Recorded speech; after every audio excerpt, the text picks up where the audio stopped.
I moved into the old apartment building just a few months ago. It was cheap, close to work, and admittedly had that rustic charm I couldn't resist. But the place had its quirks. The building was creaky, the walls paper-thin, and the hallways always seemed to carry a strange chill. I chalked it up to old pipes and poor insulation. At least that's what I told myself. Then there was my neighbor across the hall. From the day I moved in, he never seemed quite right. His apartment door was always slightly ajar, just enough that you could see a sliver of darkness inside.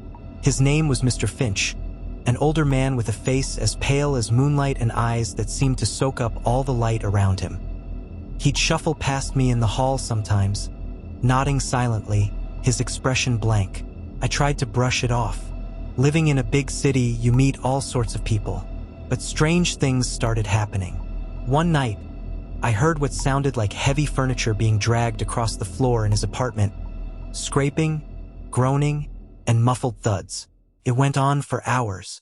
Just when I decided to knock on his door, the noise stopped. Dead silence. The next morning, I spotted Mr. Finch in the hall. He was standing in front of his door, staring at me, unblinking. His face was void of any expression, just staring. I forced a smile and asked if he'd been rearranging his furniture. He didn't answer, just kept staring until I awkwardly retreated back into my apartment. After that, I noticed other peculiar things. Small items I'd left on my entryway table would disappear. The welcome mat in front of my door was always slightly askew, and once, I found it completely rolled up. And that smell, a faint, decaying odor that seemed to drift from his apartment into mine, seeping into my walls, my clothes. One night, unable to sleep, I got up to make tea. I glanced out my peephole on a whim and saw Mr. Finch standing right outside my door. I froze. He was so close I could see his chest rising and falling in shallow breaths. I backed away, holding my breath, and he finally moved away, silently disappearing down the hall. The breaking point came a few days later. I was coming home from work, juggling groceries and fumbling for my keys when I saw it. Mr. Finch was standing in front of his door, gazing at me as usual. But this time, something was different. The hallway light cast a dim reflection on the glass pane beside him. Yet, his reflection wasn't there. I looked again, heart hammering in my chest. I saw the hallway, my own startled reflection, but nothing of him. I bolted inside, slamming the door and locking it, my mind racing. I told myself I was imagining things, that it was the lighting or my mind playing tricks. But that night, I heard his footsteps just outside my door again, pacing back and forth, slowly, methodically, for hours. I barely slept, clutching a kitchen knife under my pillow, my eyes fixed on the door. The next morning, I called the building manager. He seemed surprised and a little confused when I asked about Mr. Finch. "There's no one by that name living in that unit," he said. "It's been vacant for years." My blood ran cold. He had to be mistaken. I hung up and decided I had to check for myself. Heart pounding, I stepped into the hallway and crossed to Mr. Finch's door, gripping the handle with shaking hands. It opened without resistance, creaking as it revealed a dark, empty apartment. No furniture, no belongings, just a stale, suffocating air and a thin layer of dust covering everything. I backed away, my mind spinning, bile rising in my throat. I stumbled back into my apartment, slamming the door and locking it behind me. For the next few days, I kept the lights on, barely daring to sleep. But last night, the footsteps started again. I could hear them outside my door, slow and deliberate, and then a soft, raspy whisper.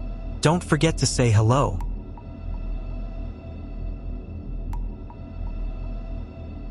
It started with the lights. Every night, just as I was getting ready for bed, the lights in the house across the street would flash on and off, in a strange, almost rhythmic pattern. At first, I thought it was just a weird wiring issue. But night after night, like clockwork, the lights blinked in an almost intentional way. I'd recently moved to this quiet neighborhood, hoping for a fresh start. My previous place was an apartment complex downtown, so I was excited to finally live in a real house. This was supposed to be peaceful, but the strange light show across the street gnawed at my mind, keeping me awake.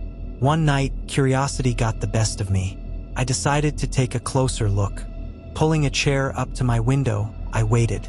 Just as the lights started blinking again, I squinted, trying to see if there was anyone moving inside.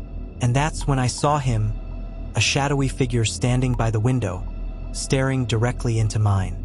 I jolted back, heart pounding. I'd been caught. But the stranger didn't move. He just stood there, staring, as if he could see me through the blinds.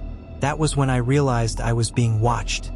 Every single night, I started obsessing over it. Each night, I'd sit at my window watching as he stood in his. He never left, never waved, never turned away. Just a still figure with his gaze locked onto my house. It was unsettling, yet I couldn't look away. Then one night it changed. I was watching from my usual spot when, without warning, the lights in his house went out completely. The street felt suffocatingly dark without them, and for the first time in weeks, I felt alone. Nervously, I scanned his house, trying to make out anything in the darkness. Then came the sound of a knock on my door. I froze, unable to breathe. It was late, too late for visitors, and something about the knock felt wrong. It was too soft, too deliberate, like someone trying not to wake the entire neighborhood, but just enough to let me know they were there. I approached the door slowly, peering through the peephole. No one was there. My stomach twisted, every instinct telling me not to open it. But I had to know. Slowly, I turned the knob and opened the door just a crack. There was nothing but an empty porch. I sighed in relief, closing it quickly, but as I turned, my heart nearly stopped. My living room window, the one that faced the neighbor's house, was wide open, and he was standing right outside, staring directly at me. In a blind panic, I scrambled for my phone, hands shaking as I dialed 911. When the operator answered, I whispered, "There's someone outside my house, staring at me. He's been watching me for weeks. We'll send someone right away." The voice on the other end reassured me, but the figure just stood there, unmoving. The silence between us was thick, almost unbearable. A few agonizing minutes passed, and finally, I heard sirens. As the police pulled up, the figure turned and walked slowly back to his own house. The officers checked around my property and took a report, but there was little they could do. They tried knocking on his door, but no one answered. I thought that was the end of it. But then, just as I was about to go to bed, I saw something new. A handwritten note slipped under my door. In messy, scrawled handwriting, it read, "I'll be watching you, just as you've watched me." I looked up in terror and caught a glimpse of his silhouette in the window. His hand pressed against the glass, his eyes never blinking. The police never found any evidence of him coming onto my property. And every night since, as soon as darkness falls, he stands there, waiting. And I watch him, even though I know I shouldn't. Because if I look away, I'm terrified he might come closer.